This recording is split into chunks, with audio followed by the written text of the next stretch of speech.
Welcome everybody. Good afternoon, good morning, and good evening. My name is Karishma Warr. I'm a certified dog trainer, and I'm so excited to have you all here today to chat about pandemic puppies. Before we jump in, I just want to thank our hosts, Calm Canine Academy, Muddy Paws Rescue, and Bond Vet Clinic for coming together today to host this amazing event for our communities. For those of you who don't know our organizations, Calm Canine Academy is a dog training and behavior company, Muddy Paws Rescue, a foster-based rescue, and Bond Vet Clinic, a veterinary practice. All of us are based in New York. To me, as a behavior specialist, rescue, veterinary, and behavior professionals coming together like this truly is the future of integrative canine care. So I can't tell you how excited I am to be here and to be part of this exciting and innovative collaboration. And I want to thank all of you for being here today and supporting us all in this event. Some boring technical details before we start. This, as you know, will be recorded and it will be available for streaming on the CCA website, our Instagram, and our YouTube. So you can send any of your friends to the recording if they want to learn about what we've been chatting about today. You guys will also receive the PowerPoint slides from today's lecture in a follow-up email. I will also make them available to download via our Instagram page additionally. So anyone can access any of the resources from today. Over the last few weeks, we've been collecting questions from you guys, our audience, and I've woven a bunch of these questions throughout the presentation, as well as there being a separate Q&A at the end for some of the questions you guys have that are a bit miscellaneous. I will not be taking live questions in the chat today because we have a big syllabus, but do feel free to chat amongst yourselves in there and just like talk about what you guys are taking from the webinar and just communicate, because that's always lovely. So I think that's all the boring stuff, and I'm just going to quickly check the chat. Okay, 1 second. I think I'm just going to ignore that, and I'm going to just keep going because I don't know how to do that. All right, so about me. My name is Karishma Warr. I am a dog training and behavior expert. My background, I have an academic background in ethics and analytical philosophy, which led me to pursue a career in animal welfare and learning. So I'm certified by the Certification Council for Professional Dog Trainers, as well as being fear-free certified and committed to further education in this field. I have 6 years of experience working with complex behavior concerns in a very uniquely challenging urban environment. I work primarily in New York and London. I worked for the last 5 years, primarily in New York and London. I now have clients all over the world via digital training, but I really do focus in the urban environment. I run and work as head of training and behavior at a small company called Calm Canine Academy, or CCA. We're a small group of training and behavior experts, and we provide training and behavior support through innovative digital private coaching and group classes. Our staff work with everything from puppy training to complex behavior concerns, and really our multi-certified trainers are experts in the field, and you can see some of the certifications we have at the bottom there.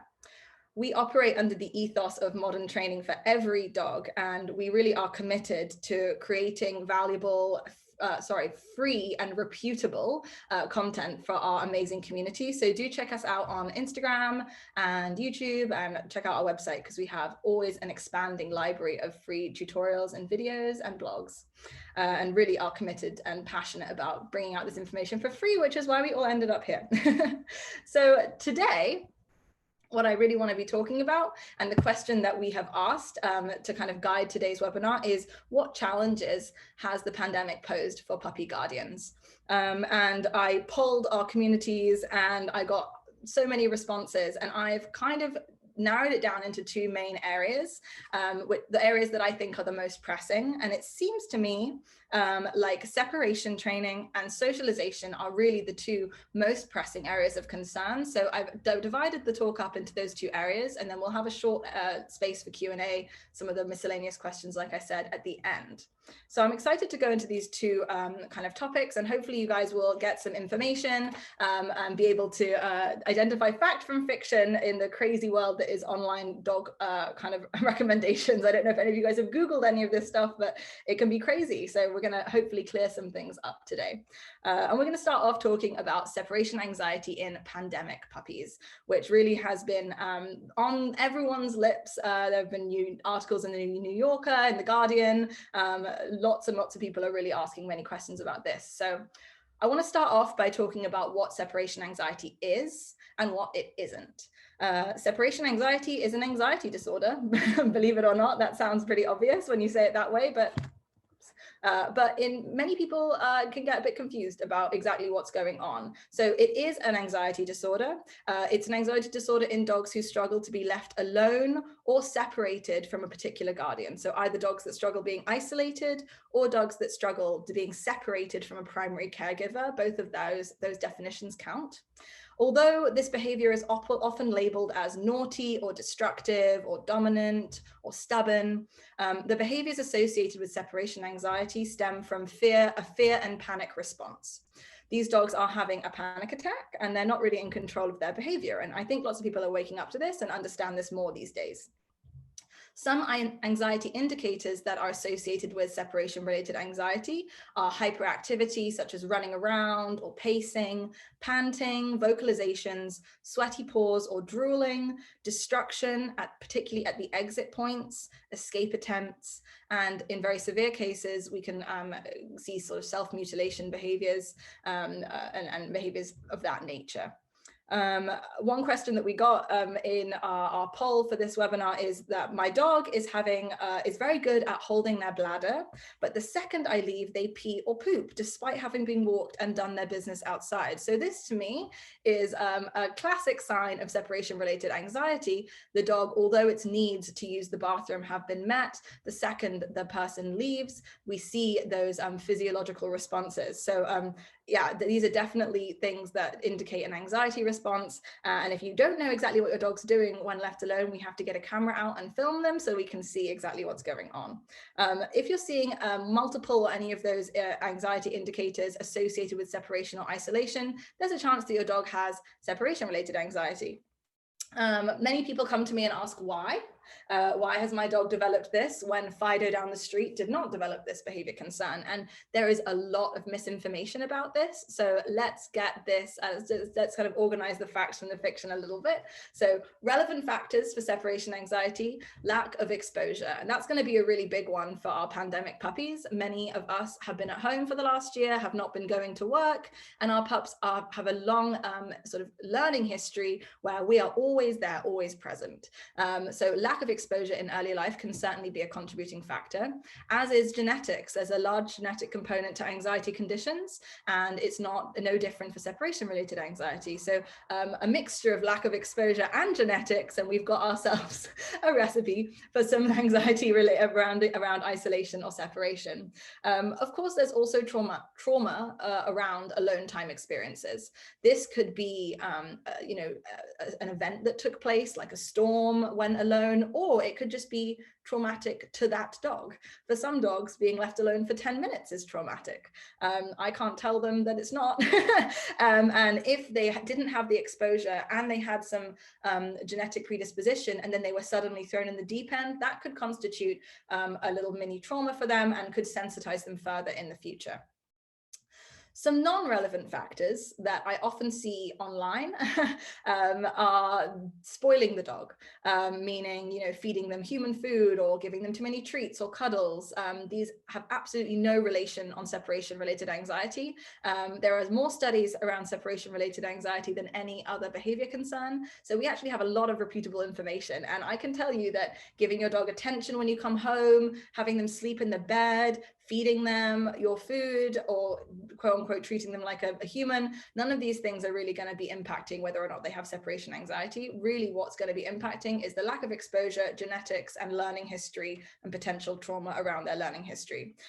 So I want to make sure that we're not withholding attention or withholding cuddles or forcing our dogs to not sleep in the bed because we worry about that making their anxiety worse. There is absolutely no proof about that. And from my experience, we can resolve separation anxiety without changing these non-relevant factors. So it seems they see exactly that, non-relevant.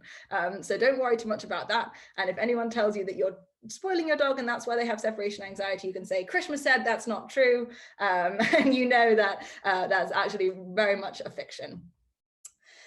There are some things that we want to avoid if we're seeing our dogs exhibiting anxiety surrounding isolation or separation. And I want to just quickly go over them before we go into what we want to be doing in these cases. The first thing we want to avoid is using punishment.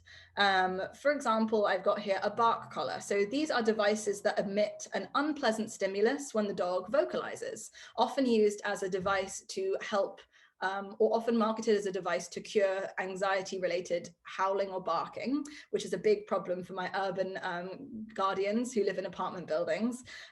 These devices emit, like I said, an unpleasant stimulus when the dog vocalizes. So they're used to suppress the expression of anxiety. They do not, however, address the underlying anxiety, and the animals who are wearing these devices to suppress the anxiety, to suppress the vocalizations, are still suffering silently. We often see other indicators of anxiety with dogs with these devices, such as pacing, drooling, self-mutilation, and escape attempts. And it really does show that trying to fix the symptom is not going to be effective. We need to solve the actual problem. So I would highly avoid using punishment, the application of fear or pain or discomfort in any condition that involves anxiety. I mean, I would argue against the use of punishment in any condition, full stop, but particularly ones that are to do with anxiety and fear, that is quite clearly going to be making it worse, right? We don't want to let them bark it out. This is the second thing I see a lot online. This basically is what we would call in behavior, as a behavior professionals, flooding, meaning that we expose the dog to the stimulus at a really high level and just wait for them to deal with it. There is little evidence to suggest that this is an effective strategy, and really, from my experience and the experience of all of my colleagues, this is you're really playing with fire. Some dogs habituate and get used to it. Other dogs don't. And then we have those instances of traumatic alone time, one of those things that can actually fuel the separation-related anxiety and make it worse. So I would definitely advise against it, particularly if you see your dog struggling with more severe signs like elimination, defecation, drooling, causing themselves or the building damage. These are quite serious signs of anxiety, so we want to not be exposing them to that. We certainly don't want to just be kind of managing it with confinement. So just like we can manage the vocalizations with a bark collar to suppress those behaviors, we do see guardians managing the anxiety with confinement, like crating. And again, this might manage anxiety symptoms like pacing, defecation, destruction, but it does not solve, in many cases, the underlying separation anxiety. So we want to be really careful, because we can quickly cause a lot of anxiety around confinement and crates if we use confinement as a management strategy for our separation anxiety. Almost done, but we definitely want to avoid any training plans based on deprivation, flooding, or punishment. So I kind of mentioned that a little bit before, right? We don't want to be removing attention, rationing resources like our love and affection in any serious way. We don't want to be limiting their access to the beds and sofas unless there's some other issue around those areas. You know, if it's just separation anxiety, we do not need to worry about that stuff. And I got a question from our community asking how I can help them stop their dog's dominant behavior, because when they'd leave, the dog would pee in the house. And I thought this was a nice chance to bring up that if we are seeing training plans or behavior professionals that are using terminology like dominance or alpha or pack, dogs, the kind of pack mentality theories, we definitely want to be turning around and walking in the other direction. It's quite surprising to many people, but dominance or pack theory was debunked about 60 to 80 years ago.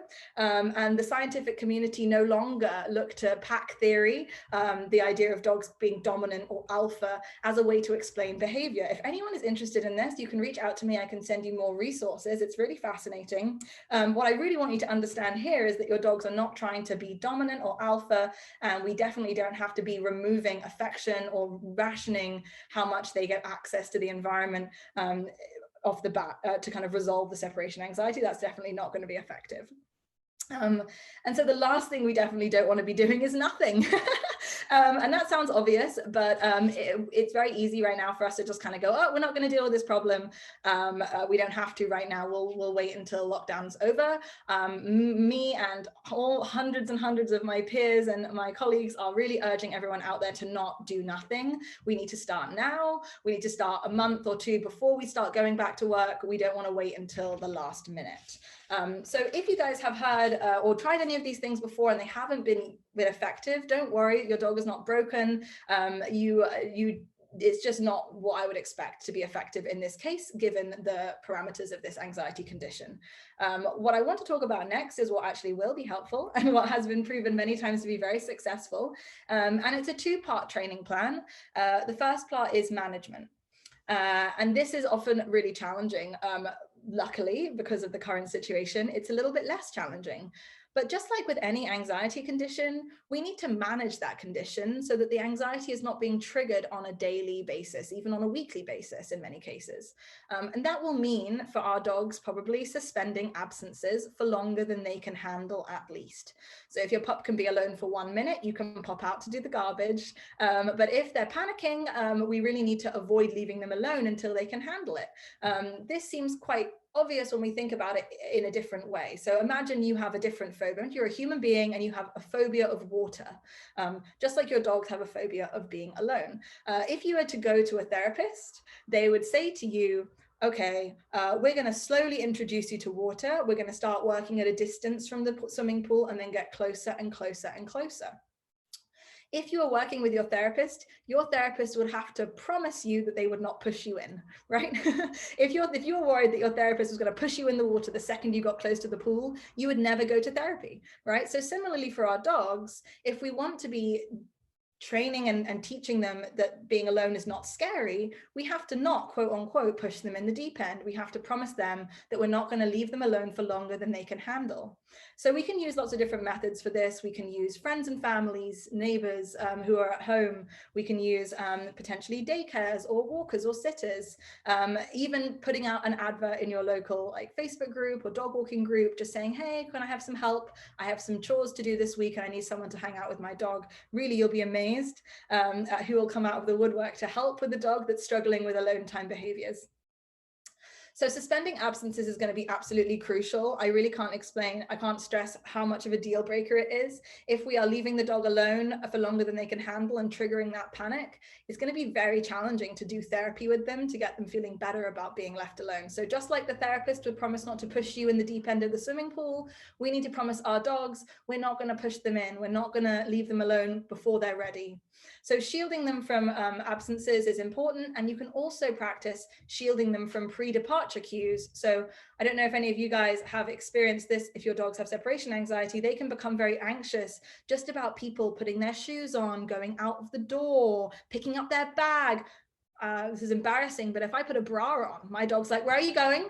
I know you're leaving. It's been a year of you being in the house. What's going on? Our dogs are really clever. They're watching us all the time. So if one guardian, for example, needs to go to work, bringing the dog for a walk while the guardian leaves can be really helpful. So the dog doesn't watch them go and watch them pack their bag and learn that all of these things lead to them leaving. So sometimes shielding the dog from pre-departure cues like packing the bags, the shoes, going out through the front door can be helpful.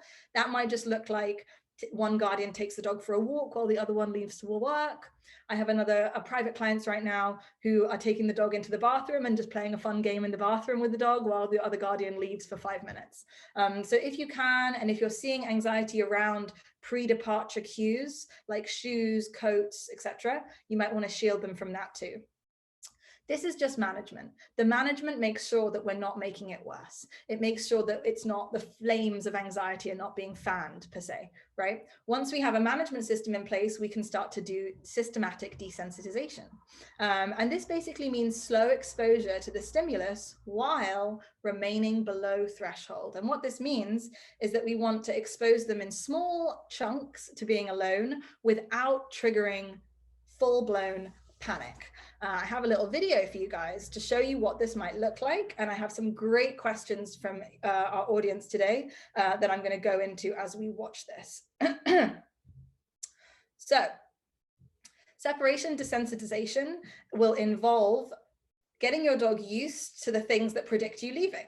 So I start off usually by putting shoes on and leaving through the front door. And this is usually all I do. You see, I don't even have a coat on. I'm just going to step out the front door and then come back in. For puppies, I usually do this 2 to 3 times a day for about 5 minutes, practicing going in and out, in and out, in and out. I build in more pre-departure cues, like my coat and my keys, slowly leaving for just a minute at a time and then coming back in. I say a minute, a second at a time is all we can do at the beginning for many puppies, and that is absolutely fine. If you're working at 1 second to start off with, that's not a problem at all. A question that I got about this is, what is the proper roadmap or path to training separation? For example, should I start off leaving the dog alone for 5 minutes and then increase by X minutes? Unfortunately, questioner, there is no roadmap, quote unquote. Every dog is different and every apartment looks different. Everybody leaves the house in a different way. Some people have drives and ways in cars. Some people go and ring the elevator button in their apartment building. And every dog is sensitized in a different way. So for some dogs, we'll be starting with 2 minutes, but for some dogs, we might just start, like you saw right at the beginning of that video, with just 1 second outside the front door. It's very important that you set up a camera when doing this so that you can watch what your dog's doing. Don't worry, we're going to watch this video a few times so you can see again. You have to set up a camera so that you can see what your dog is doing while you're leaving. That way you can watch them, you can watch their body language, you can see if they're getting more anxious, and you can always come back before they hit their quote unquote panic point. A question I got another question I got is about what your dog should be doing when you're doing desensitization. So the questioner asked, my dog isn't destructive, but they sometimes sniff the door, they follow me around, and sometimes they whine once or twice. This is all perfectly normal. You'll see my dog is following me as I'm doing this, and he's watching me leave. And it's perfectly normal for dogs to follow a little bit, maybe to do a small whine or two when performing these exercises. If we see the behavior escalating, then we want to make it a bit easier. But a little bit of what we call itchiness is to be expected when doing this exercise. It's not fun for our dogs in many cases, it doesn't feel that great. However, we don't want to be seeing panic. We don't want to be seeing them scratching, pacing, howling, drooling, peeing and pooping. That's an absolute no. We definitely don't want to be doing that. So as you can see in this video, I've actually brought my dog's bed out because he was getting a bit bored and he was like, I just want to lay down now. This is really boring. You're just going in and out of the room over and over again. What are you doing? And your puppies can be relaxing, chewing on some hard chews. Maybe you can give them some things to work on. I would not do this if your puppy's in a zoomy mode, quote unquote, or if they have a lot of energy. 1 second. Or if they have a lot of energy. I'm going to show you guys one more time just so that you can let this percolate through your mind while I'm chatting. Another question that I got from my clients, and this really pertains to this video as well, are there management alternatives to crates and pens when the puppy has already developed some confinement issues as part of separation anxiety? You'll notice in this video, my dog's actually loose in the house. The interesting point here is that confinement anxiety and separation anxiety often go hand in hand. Dogs develop phobias of confinement systems through association with traumatic alone time in many cases.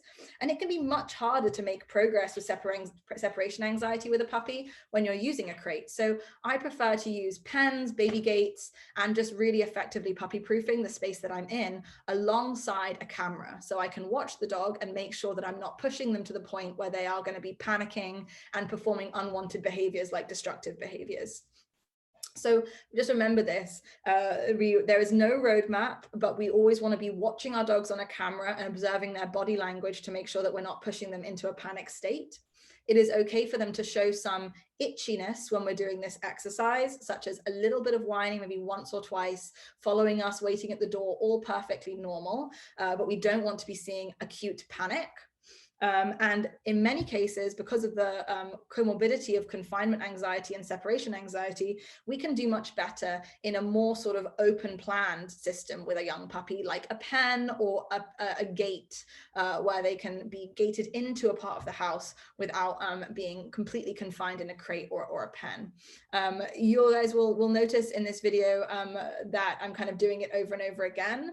Like I said, I think 2 to 3 times a day for about 5 minutes, practicing practicing going in and out, slowly adding in things like masks, coats, keys, always while keeping the dog underneath their kind of panic point.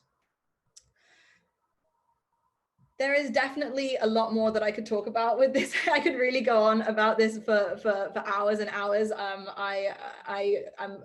a specialist in separation-related anxiety. I coach clients every day through this process, holding their hand and helping them know that they're doing every step correctly. Doing it by yourself is a little bit more challenging, but I definitely believe that you can make some great progress. One question that we get really frequently, and I am going to skip to the next slide here because I want to answer this last question about separation anxiety, well, not last, but one of the last questions, which is how long will it take? And people always ask me this. When they come to see me in my private practice, they ask how long until I can leave them alone for 4 hours. With any therapy, we can never give a kind of number. If I went to my therapist for hydrophobia, fear of water, and I said, I've got a holiday to Greece in 4 weeks, I need to be able to go in the deep end in 4 weeks, they will look at you and say, I cannot make that promise. And we cannot make a promise for how long it's going to take for your individual dog. However, we are potentially talking months, not weeks, particularly if we're talking about true separation anxiety, and I really do recommend starting right now.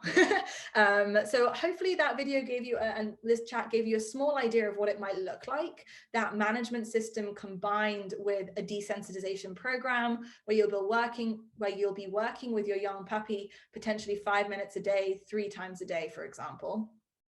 There is so many more resources that I could give you guys. So I've just collated a few that I think are the most helpful moving forwards. Separation Skills is a digital group class that we run at CCA, where you receive 6 weeks of coaching with a small group of about 6 other dog human teams. And we go through this process together. And I can help you make sure that you're always working your dog at the right level, structuring your sessions, etc., etc. We also offer private puppy separation training for anyone who wants a little bit more help.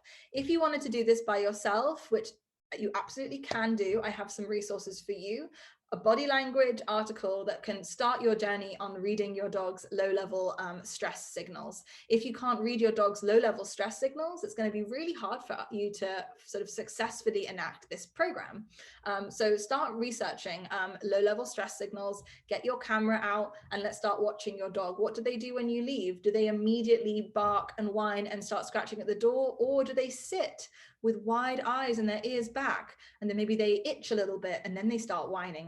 Let's really look into those body language indicators and read up on what those things mean for our dogs. And then finally, but certainly not least, I have a link to a fantastic blog by my mentor, Milena DiMartini-Price. She is the global leader in separation anxiety, and I am currently in her certification scheme.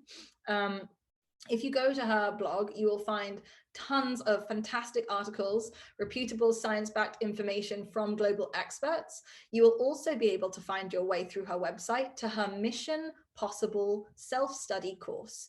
And this is a self-study course that you guys can take, much like my separation skills class, but a little bit more step back. You know, you work at your own pace, working through the system to kind of see your success and have some structure to your separation desensitization, because I know it can be quite overwhelming to go in blind.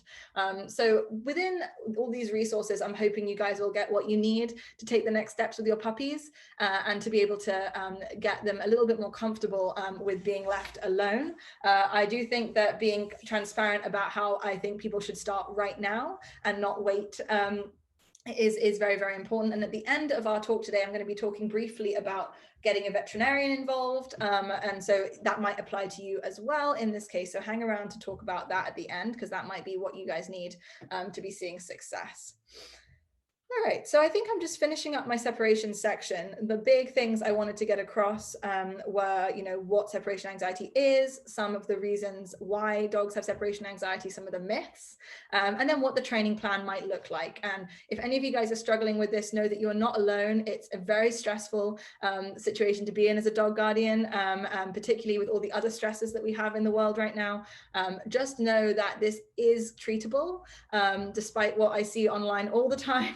It is treatable. I've seen many, many dogs through to successful resolution. Don't give up on your pup, and don't think that there's nothing you can do. There are things you can be doing. I really would recommend reaching out to a professional or to the self-study class if you want a slightly different price point there. So options for everybody, and hopefully you guys are feeling, you know, renewed and invigorated to start helping your pups feel comfortable with alone time and have some success there. All right, I think we're going to move on to our next little topic of today, which is socialization and pandemic puppies.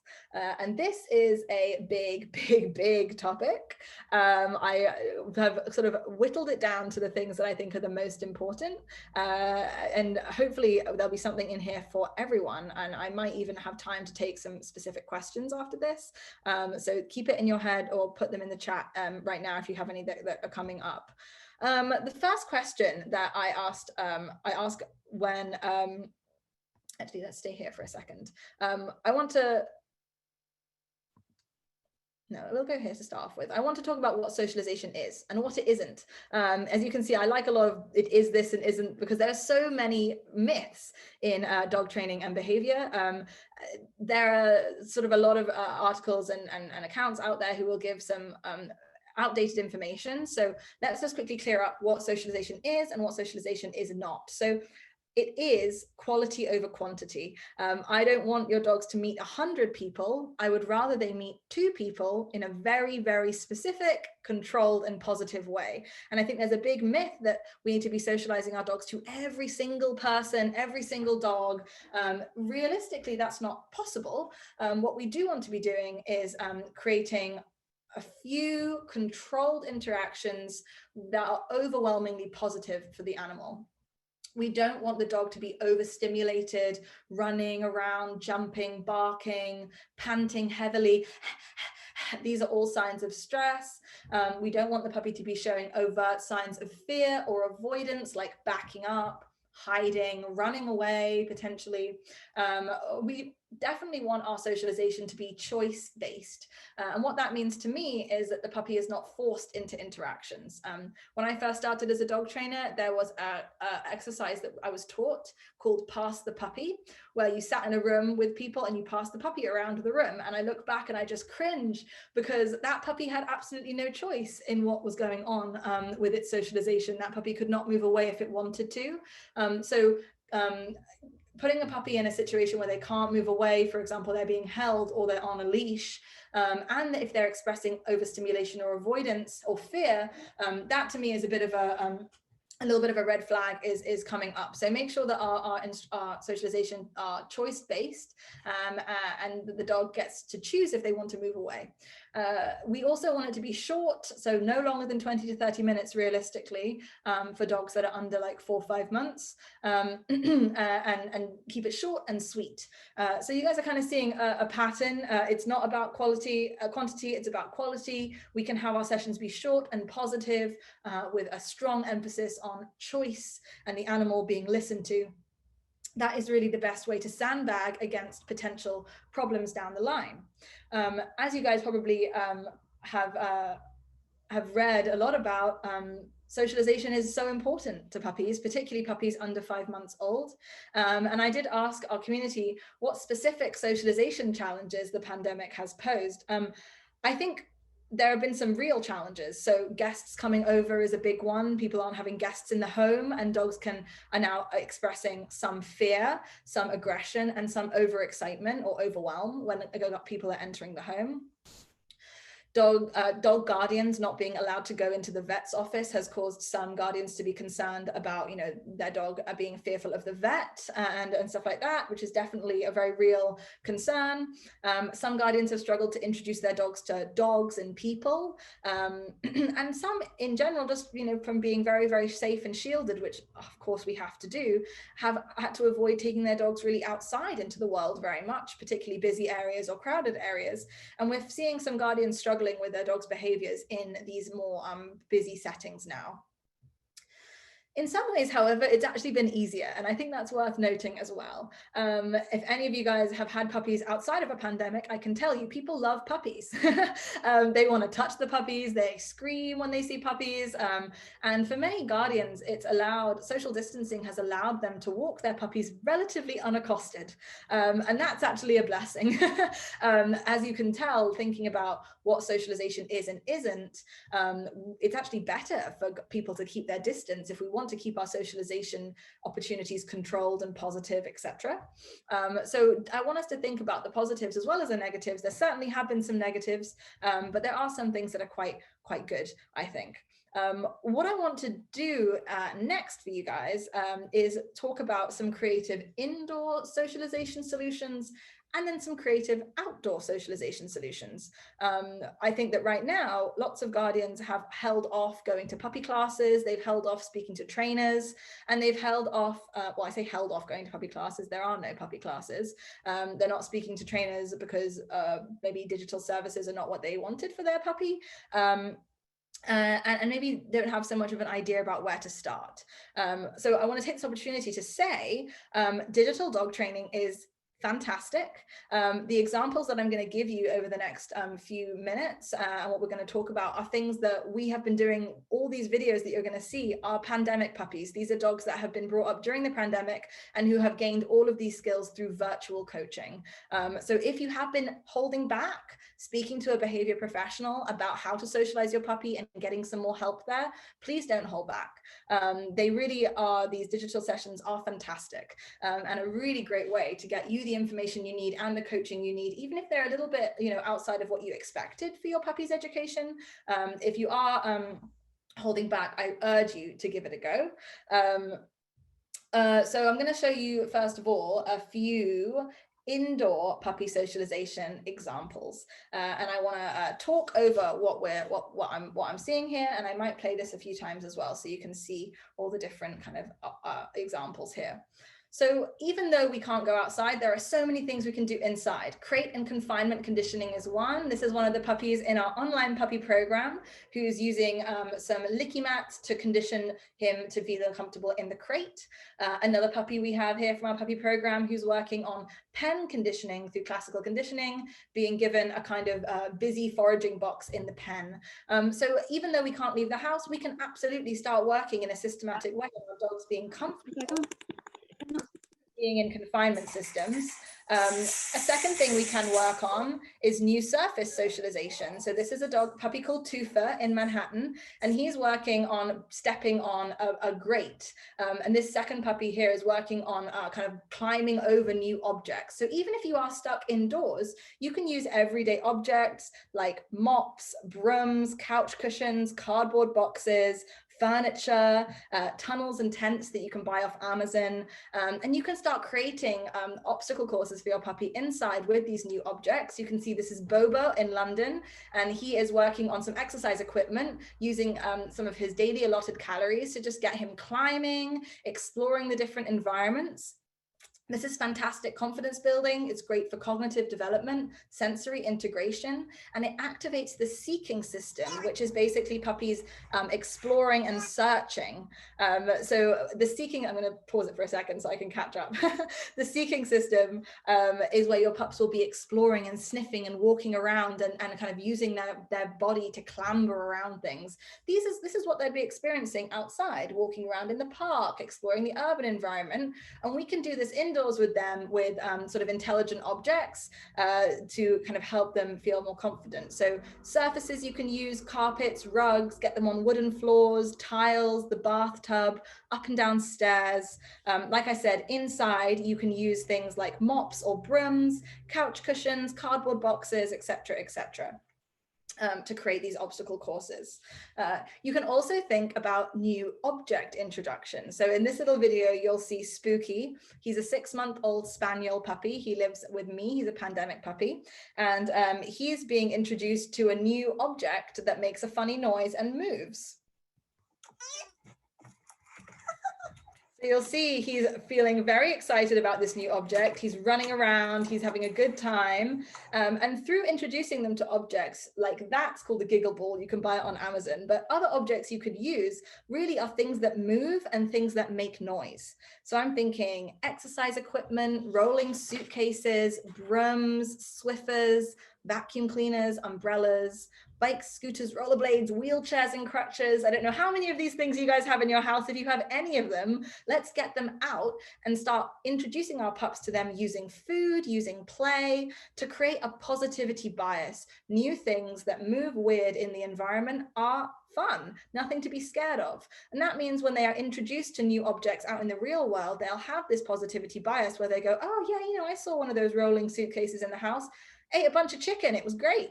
And they're not going to be so suddenly startled and overwhelmed by this stimulus when it happens to them out in the real world. So really get creative. I recommend that my puppies do sessions with new surfaces, objects, and obstacle courses every single day, so that they get used to these this novel stimulus and these challenges that are being posed to them. They can still be successful every time, right? So this is a fantastic thing you can be doing with them even in the home without even leaving. A second thing that you can be working on, as well as objects and obstacle courses and sensory integration, is sounds. We don't have to leave the house to work on sounds. We have the wonders of technology, and you can use two different methods for sounds. You can use habituation or counter conditioning. Habituation would involve getting the noises that you want your dog to become accustomed to and playing them maybe while you're playing with them or while they're eating their meal. In this video, you'll see me working with my dog Hira on a counter conditioning game called Listen to That. And we're doing it with dogs barking. So you could be doing this with any stimulus. You could be doing it with door knocks, the doorbell, phones, alarms, construction, bus noises, motorcycles, the hairdryer, all sorts of noises that your dog's going to be exposed to in later life. You can start to expose them to them, first of all, playing these noises through your phone or your laptop, and then playing them via a Bluetooth speaker so that it kind of feels a little bit more like real life.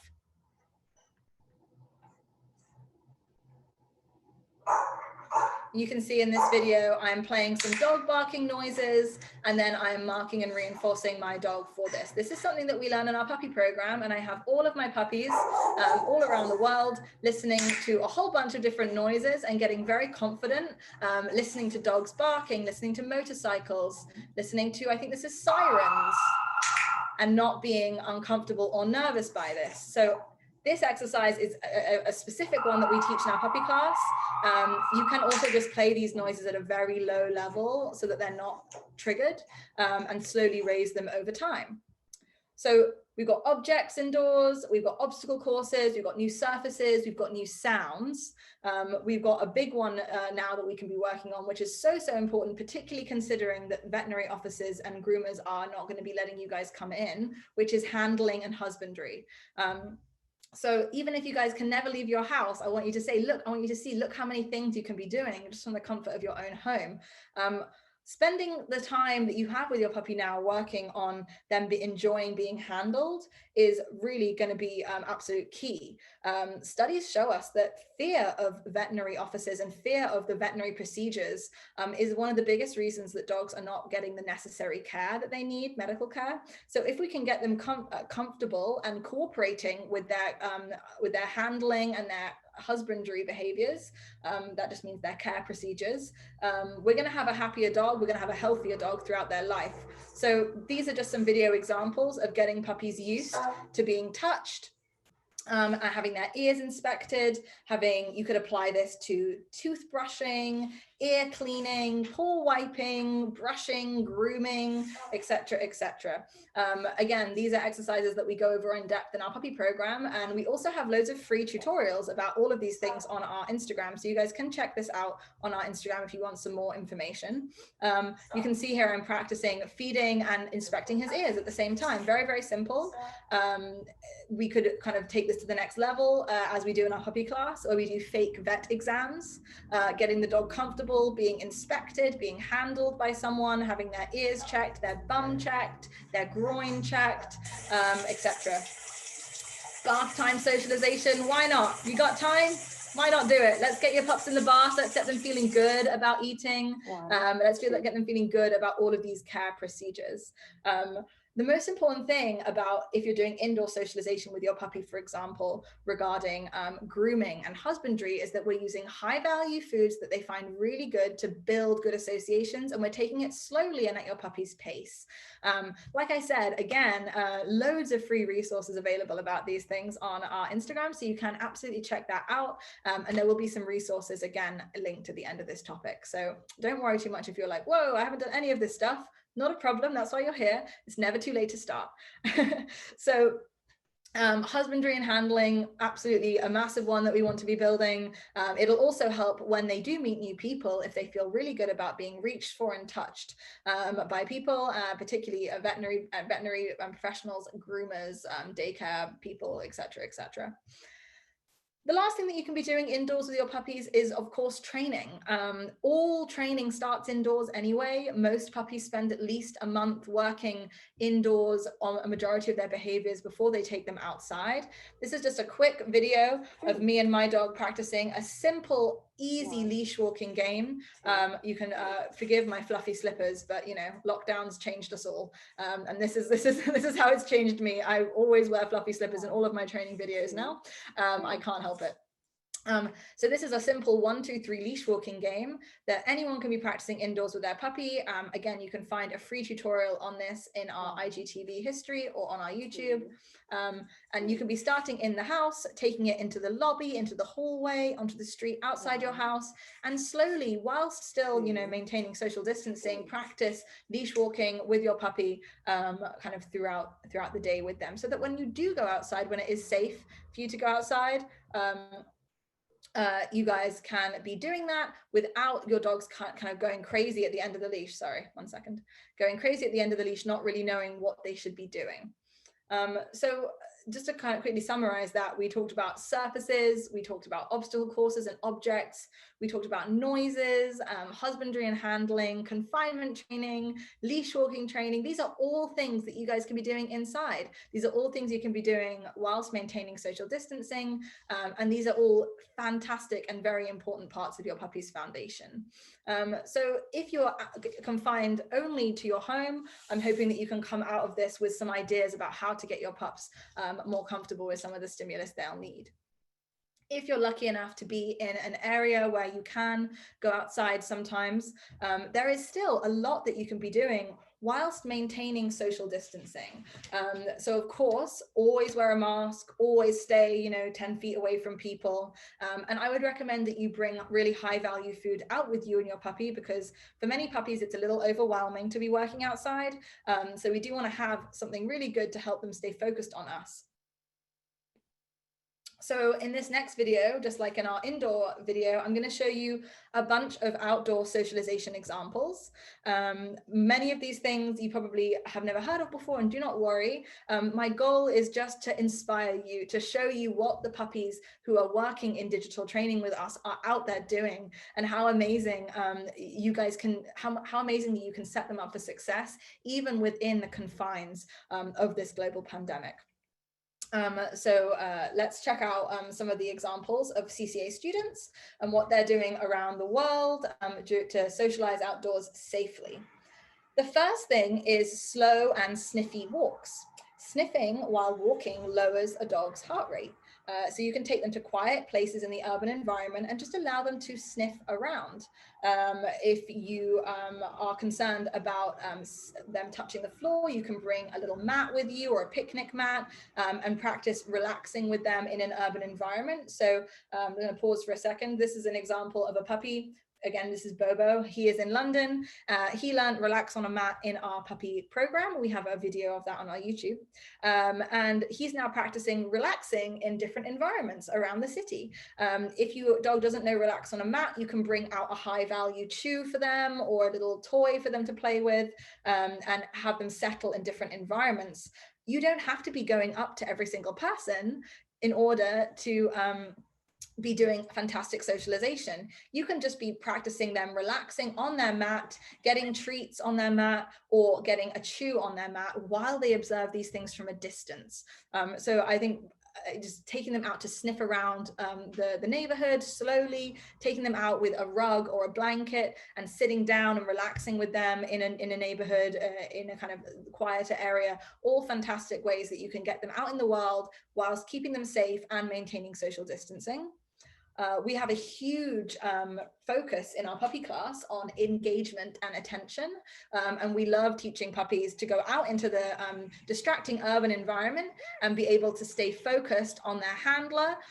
This is my favorite way to expose dogs to the world, is to slowly increase the distractions, having lots of high value foods available, and slowly engaging visual, sorry, please ignore my my typos, extremely dyslexic video editor over here, but around visual and auditory distraction. So this little puppy Boba is in Manhattan, and you can see him and his dad working on some of the training exercises that we learned in the puppy program.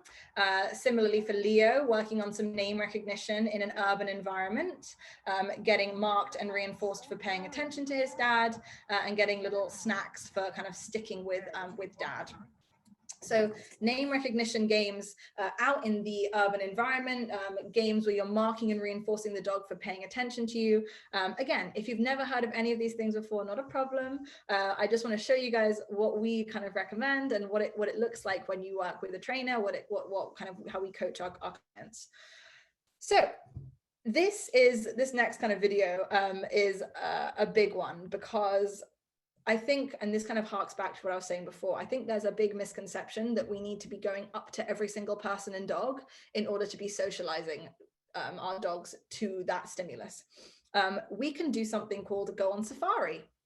And what that means is that you go out with your puppy from a distance and you go out searching for particular stimulus.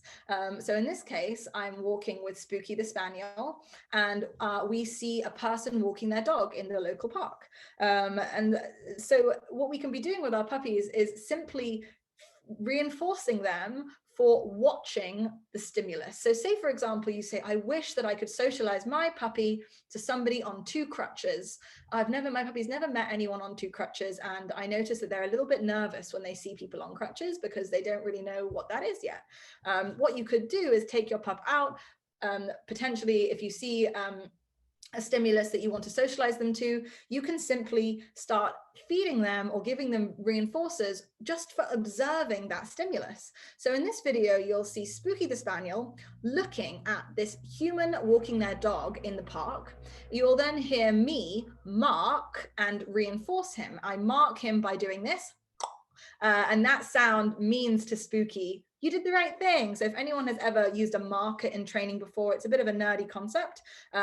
What I hope you'll see from this video is that I'm building good associations with the stimulus of the person and the dog without approaching them. So you'll see Spooky looking at them and then getting reinforcement for watching them. And you'll also see me practicing his engagement around that stimulus. So hopefully you guys can see it's a little bit difficult, but the trigger is just over there, a person walking their dog.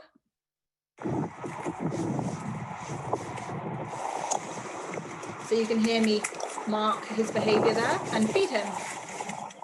And then I let him go and watch again. Spooky! And I practice a little bit of recall. This is socialization.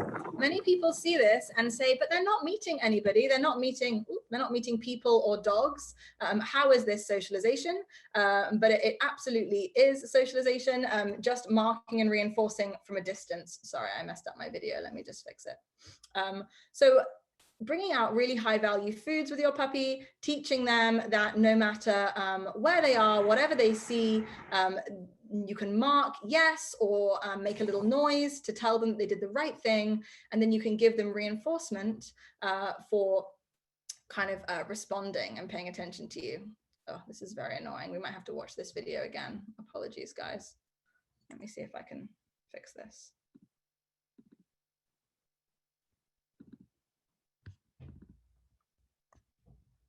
Sorry, my loves. Give me a moment. I'll do this. There you go. All right.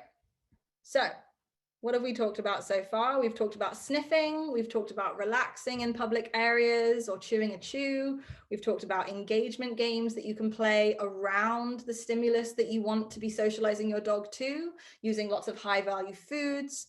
And we talked about going on safari, looking for dogs of different shapes and sizes, people of all different sort of visual appearances and movement types, and marking and reinforcing, or just reinforcing our dogs around the stimulus so that they feel good.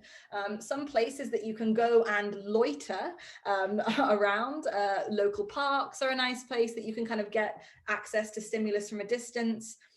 Parking lots, particularly of supermarkets, can be a fantastic place to expose your dog to a wide variety of people and objects. I will often ask if clients have any daycares or groomers or veterinary offices near them, and you can practice some of these games around that area when you can see kind of dogs walking into the grooming office, and you can use that as an opportunity to get your dog used to watching dogs from a distance. And then, of course, you can always go to a friend's backyard or a local green space, or even just from your car. If you live in an environment where you have a vehicle, you can just take your pup out to local areas and hang out in the car and let them watch the world go by. This is all counts. All of this counts as socialization. And I got a question from our community, you know, how do we socialize to children, for example, when there are no children around and I don't know any children? So an example would be if I had a pup that was showing some fear of children. Actually, we have a puppy, Spooky, was showing some anxiety around kids. And so what we started doing was taking him to the park once a week, and we started off at a distance from the playground, and we brought out tasty chicken and we played our games, and we you know, I would say good boy and give him chicken if he looked over at the children, and we started at a very big distance and then got closer and closer. He's no longer anxious around children, because whenever he sees a child, I go, woo, good job, and I give him chicken. When he sees a child, he goes, oh, chicken, delicious.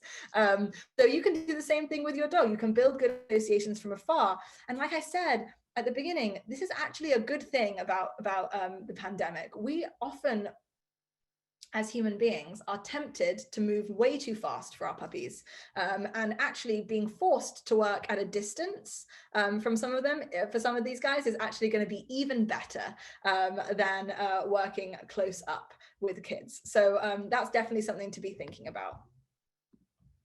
Just want to double check everyone can hear me. Let me know if you can't. I just want to double check. I think you can. All right, so those are a few things to be thinking about.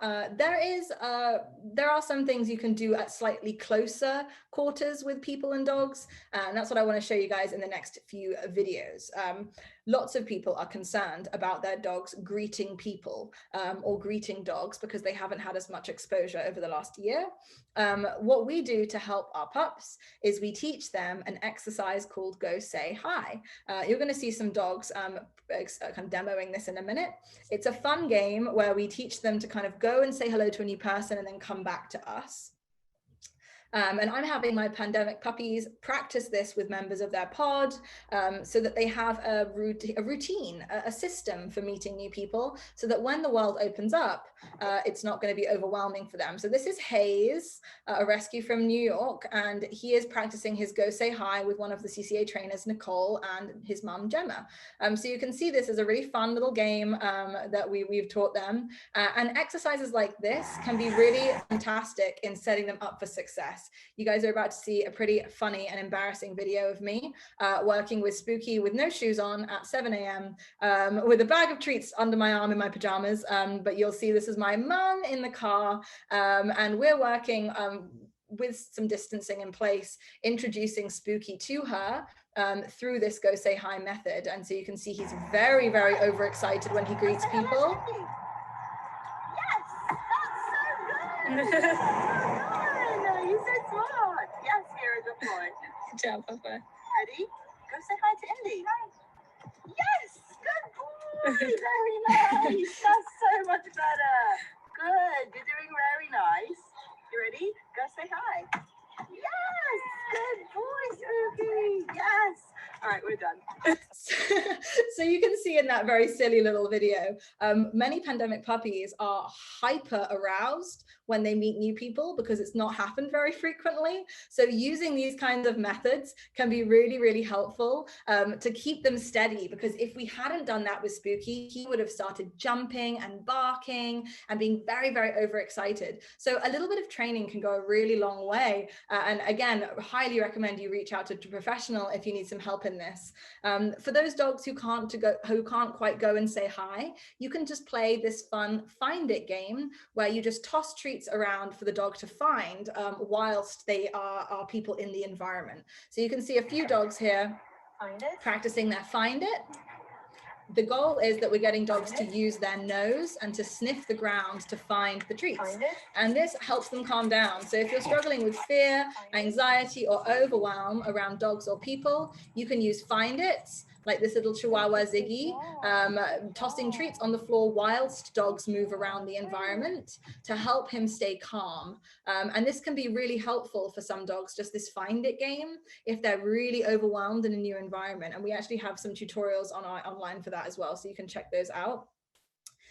And then lastly, but certainly not least, we do want to be encouraging our dog guardians to get out there and get their dogs socializing with other dogs, even if it is very challenging. Our dogs need to play with other dogs, and well-matched, friendly dogs can be difficult to find. So we can watch this as my dog Hira and my family dog Obi playing in a local park during the pandemic. If you don't have any dog friends that you can meet up with, there are options. You can go on Facebook and find local dog walking groups. You can go to, for example, Muddy Paws Rescue Facebook page if you have a rescue pup, or contact your local veterinarian and see if they have any other puppies in their books that might want to meet up with you. We also have a community database called the Calm Canine Academy Community Database, which has guardians all over the world. So if you want to join, you can DM us and we can give you an invite, and you can see if there are any local any dogs in your local area that want to meet up to hang out. Really, for dogs under 6 months, they will require socialization with other dogs at least once a week to grow up happy and healthy. I wish that there was an alternative, but I do think that that's very important to get out there and see if you can set up some distanced play dates, masks 10 feet away. If you have a backyard, fab. If you don't, get creative. It is absolutely worth it. And if you cannot get your dogs out and playing with other dogs, I highly, highly recommend using the Find It games and using kind of your other socialization activities that I gave you in that video to start building good associations from a distance. So we talked about so many different things that you can do, and I'm sure you're all a little bit overwhelmed, like, whoa, there's so many different things that we could be doing. That's totally fine. You don't have to do everything. I think you should work on the things that are most important to your dog. The most important thing, I think, to keep in the forefront of your mind is that we need to take things slowly with our puppies. If our pups have spent a year inside, we can't immediately go to the sort of a busy local town or in the middle of the city and expect them to be able to cope.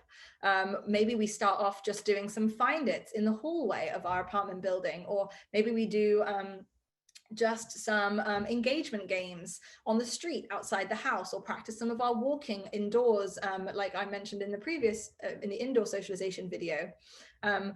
As the world starts to open up, it's going to be very exciting for us and tempting for us to just kind of immediately go out and do everything that we want to do, and take our puppies along because we want to experience the world with them. Just remember that we want to avoid flooding, and flooding, like we talked about in the separation training section, is exposing them to things at too high a level.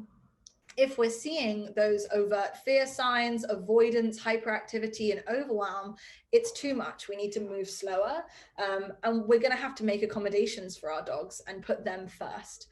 Remember, they didn't choose to be in this position either, and they are ultimately the vulnerable and dependent ones. So we're going to have to change our behavior and maybe not do the things we want to do with them at the beginning. So some recommendations that I've been giving clients is, when lockdown finishes, maybe try having just one guest over to the house rather than many guests over to the house. and start with one, slowly build up. If we're going to go to meet friends outside, let's just meet them for 5 to 10 minutes at first, and then go home, and make it easier for the puppy, because your pup might not be able to handle a full, like, hour-long brunch in the middle of the city if they've never experienced something like that before. So we're really going to have to take things slowly. We're going to have to be pup-centric and put their needs before ours. And I really can't stress that enough. All right, my loves. I've got some resources for you here on socialization. I've got a link to our puppy program, a link again to our, oh, that's not meant to say separation, sorry, that's meant to just be our private puppy training, a body language resource again, and a position statement on puppy socialization from the American Veterinary Society of Animal Behaviorists. And these are just fantastic resources for anyone who's socializing a pup. I just wanted to give you guys something to go home with. I additionally recommend you check out our IGTV history, the Calm Canine Academy IGTV history, as we have tons of free videos of how to teach some of these things. All right, so before we go into Q&A, I just want to talk about some red flags and when you want to be hiring a professional. If we are seeing aggression from a young pup under 6 months or even under a year old, if we're seeing barking, lunging, growling, or air snapping, if we're seeing excessive fear, such as panic, fleeing, a flattened body, shutting down, and behavior suppression, what that might mean is that your pup is usually very exuberant and playful, but then they stop behaving and they kind of go into themselves and are very quiet and withdrawn. Or if we're seeing a lack of recovery after a triggering incident. And if we're seeing these things repeatedly, right? One instance of excessive fear is nothing to worry about necessarily. If we're seeing this every time they're posed with new stimulus, then we might want to be speaking to, first of all, or well, in conjunction, a veterinary professional. This can be absolutely key to working with dogs that have underlying anxiety conditions. And speaking to a veterinary professional about what we can be doing to best set them up for success is best practice and an important part of welfare. I recommend speaking to someone from the American Veterinary Society of Animal Behavior. So these guys have degrees in animal behavior and in animal medicine, or you can find a fear-free certified vet or just a vet that is confident and savvy in behavior. Some vets don't like to, it's not their specialty. So do ask and make sure that the vet is confident and comfortable talking about behavior and how to treat behavior medically.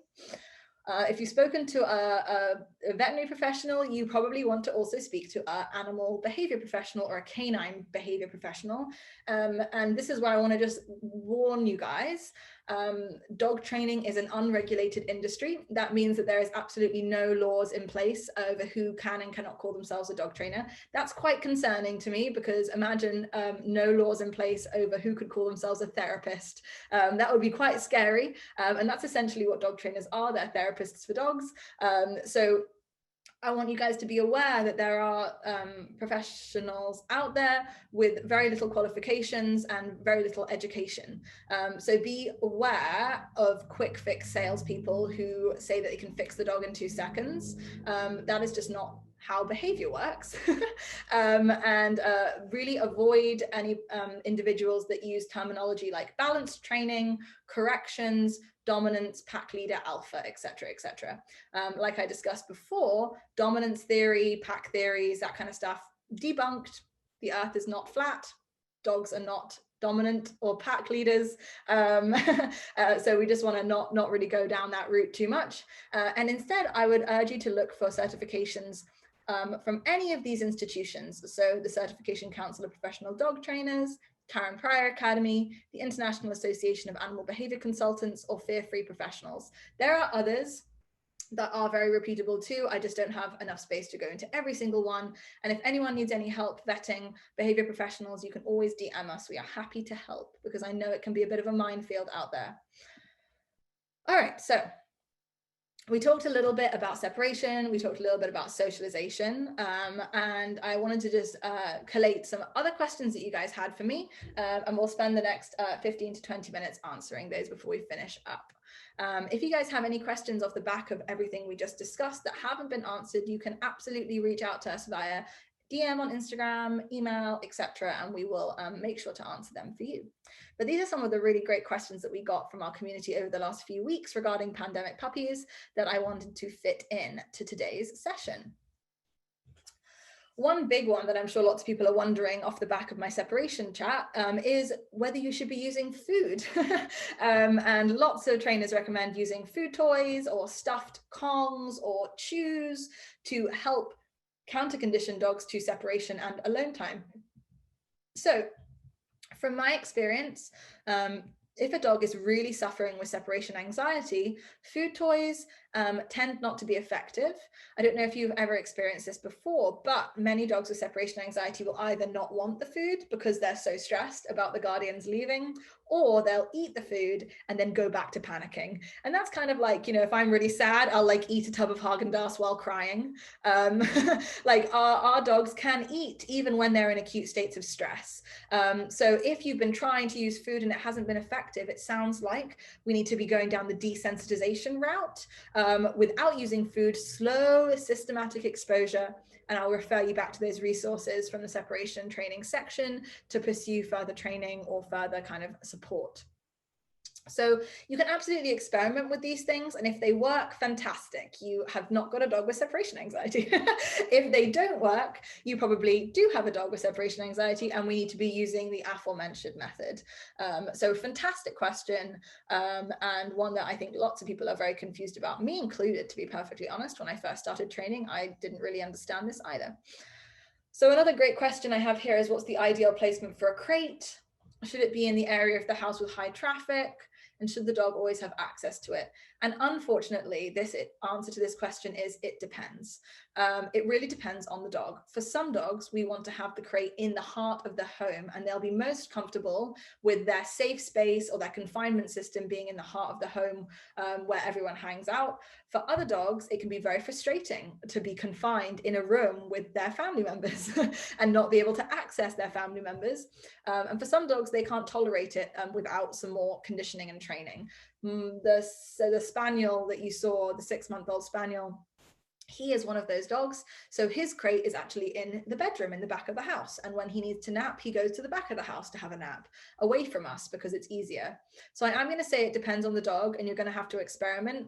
Just remember that crates are not necessarily our go-to for a dog with separation anxiety. We might actually want to be working with a pen or a gated system rather than confining them into the smallest possible space. So unfortunately, no cookie cutter kind of reply here. We're not 100% sure. It depends on the dog. And I would probably suggest experimenting with both and seeing what works. For some dogs, it can be easier if they can see the door. For some dogs, it's easier if they don't see the door when you're leaving. Again, really challenging to kind of give you guys a cookie cutter approach. But hopefully you've got some food for thought here about whether or not a crate is even what we want to be going for in this case. So great question here about teaching appropriate play and curbing dominant behavior in an outgoing and dominant dog. So I like this question because it gives me an opportunity to debunk this myth that dogs are quote unquote dominant.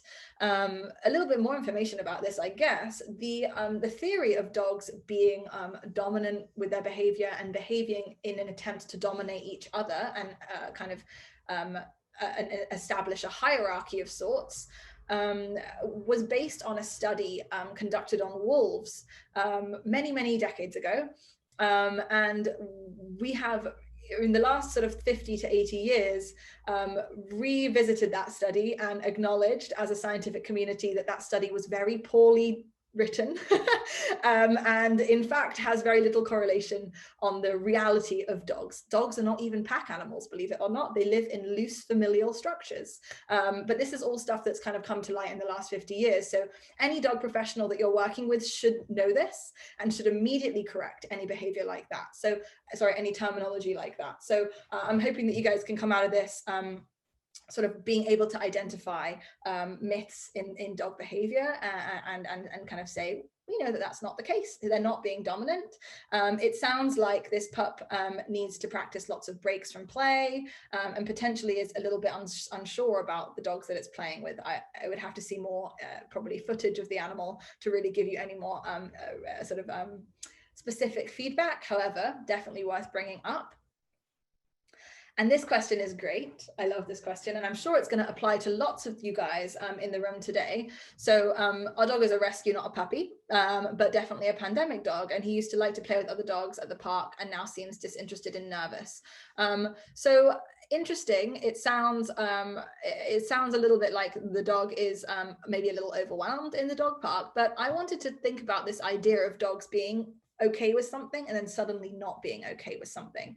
If your dog is a puppy, you might have noticed them becoming more nervous and more suspicious of new things, maybe after 4 months old or 5 months old. This is often when anxieties start to kind of settle in, and that's because dogs go through a critical period at around 16 weeks, where they become a little bit more anxious, a little bit more nervous of new stimulus, and a little bit more likely to be fearful and avoidant. If you're socializing your puppy and you see an increase in fearful behavior in any context, if you're socializing your older dog and you see a change in behavior, an increase in fearful or avoidant behavior, we want to respond to that immediately, give them more distance from the thing that they're stressed about. Again, we never want to be just throwing animals in the deep end and hoping they get over it. So if you are seeing signs of anxiety in a dog that you didn't previously see signs of anxiety, it is definitely a sign that we need to ease up and back off, and definitely don't continue to push, because they are giving you information. So definitely think about that, and think about this idea of your puppies having critical periods where they're more nervous at certain points in their development, because that's very normal. And this is a fantastic question. When is it advised to consider medication for an anxious or reactive pup that's almost 1? So if anyone wants to deep dive into this, I have on my Instagram a sort of 20-minute video where I go into this in depth. I work a great deal with veterinarians and veterinary behaviorists to help with serious anxiety, fear, and aggression cases. And I do go in great depth and detail about when we should be considering seeking a veterinary consultation. But in general, when we are seeing behaviors that are not getting better with intervention, if we're seeing serious anxiety indicators like serious fear and aggression, we definitely want to be going straight to a veterinarian or a veterinary behaviorist, because it's a welfare issue. Chronic stress and anxiety can have serious impacts on the long-term health of your dog. So if we are seeing extreme fearful, extreme anxious, extreme aggressive or reactive behavior, I do think that it is very much advised to talk to a veterinarian and see what they recommend. As a dog trainer, I can absolutely not give you any recommendations of when to take medication. All I can recommend is that you speak to a professional who is educated in that area, and that would be a veterinary behaviorist or a behavior savvy veterinarian. And if you're speaking to a dog trainer, your dog trainer should be more than happy to write you up a little behavior report to take to your veterinarian, as all my clients get if they need to take that route. So definitely something to think about. And I think the larger conversation of, early intervention to me is an important part of welfare. I don't want to wait until the dog is at its absolute limit before we consider pharmaceutical intervention. Just like when I had to go to a psychiatrist, I wish I hadn't waited until the last minute too. And I'm sure if anyone has struggled with anxiety, fear, or anything like that themselves, they will know that early intervention is really key here. So don't wait. Really, it can be a lifesaver for many dogs. So I'm a huge advocate for speaking to veterinarians early, and I'm more than happy to send anyone that video if they want to check it out. All right, we've got just a few more questions to finish up. So barking when living in an apartment with next door neighbors is a huge one, and definitely related to the sort of separation anxiety that we talked about. So, I mean, normal barking for, attention and things that they want, this is normal, and it's going to happen with young puppies. So expect a certain amount of it. Often what I will do is let my neighbors know, I have a young puppy, send them a quick picture of the puppy, and say, sorry if the next few months is a little bit of barking, because that's just like very, very normal and to be expected. If the barking is more emotional in nature. For example, if the dog is anxious about being left alone or fearful about certain things, all the same recommendations apply. We need to be managing the pup. We need to be speaking to a veterinarian. We need to be getting a trainer involved to make sure that we can kind of be giving them the best care possible. And without any more information, I really can't give much more help, because I don't really know why the dog is barking, but definitely acknowledge that it is going to happen, and we all need to speak to a behavior professional to help you guys sort that out. All right, my loves, we're finishing up, and I just wanted to thank you all again. One, for all of your fantastic questions and comments over the last week while I've been collecting this information, and then for turning up today and turning up for your pup. I again want to thank Bond Vet and Muddy Paws Rescue for co-hosting the event. And I think if you don't follow all three of us on Instagram and Facebook, etc., you definitely should. Extremely cute content from all three organizations, I have to say. Some additional resources for you guys specifically on training. We have our website linked just here, our Instagram, YouTube, and Facebook. Really, our Instagram is the place to go. It's where we do the majority of our free content. We also have a great blog on our website that offers a lot of free behavior and training content as well. Like I said, all of these resources are going to be sent to you guys via email, so you'll have all the links in this PowerPoint and more. So don't worry too much if you kind of feel a bit overwhelmed by everything that we just mentioned. Let me just pull this up, and I'll stop sharing for a second, and I'll take some of these questions because we do have a minute or two to spare. So let me just jump in the chat and double check what we've got here. All right. So great question about the separation. What if they start panicking during the exercise? Do we stop? Yes, you do. We always have that camera on them so that if they are starting to panic, we can see and come back, right? So the camera is very, very important. Question here about my dog being too scared to do find it. And if your dog is too scared to do find it, even just kind of outside your front door, that is absolutely a sign that we need to get a professional involved. That is what we would probably say a little bit abnormal, an abnormal level of fear, and something that would require a sort of professional to take a proper history and learn exactly what's going on with that pup. Oh, such a good question. Are there any iPhone apps or cameras that you recommend for separation anxiety? We absolutely do. I have the Wise camera. Oh, I wish I knew this better off the top of my head. I apologize. I think it's called the Wise camera. It's pretty much one of the first ones that come up on Google. We have an Amazon affiliate store that you'll get the link to in the follow-up notes, and we have some camera recommendations there. Alternatively, you can just Zoom yourself. If you have a phone and a laptop, you can FaceTime or Zoom yourself and then just watch from the camera. And it also records everything so that you'll have a nice log of all of the separation training that you've been doing. So I often just use Zoom, FaceTime, and we'll send you out a link to our affiliate store so that you can see the cameras that we recommend. All right, my loves, we're going to finish up, I think. It's been an absolute pleasure having you all here, a lovely full room, and fantastic questions from everyone. We'll be sending out follow-up notes tomorrow with the resources. Everything will be uploaded to YouTube and Instagram, so you can always check this out again. And it's so excited to have you guys all here and to be able to spread this fantastic information. You are all amazing. Thank you for hanging out till the end. And I'm going to let you all go, but hopefully I'll see you around the internet at some point. And hopefully one day get to see some wonderful videos of your pups doing some of this stuff out and about in the real world. Thank you so much for everybody. Thank you so much to the organizations who hosted, and I was Karishma, and it was so nice to have you all here today. I'm going to let you all go. Stay safe and give all your pups a cuddle from me. Okay, thank you so much. Bye.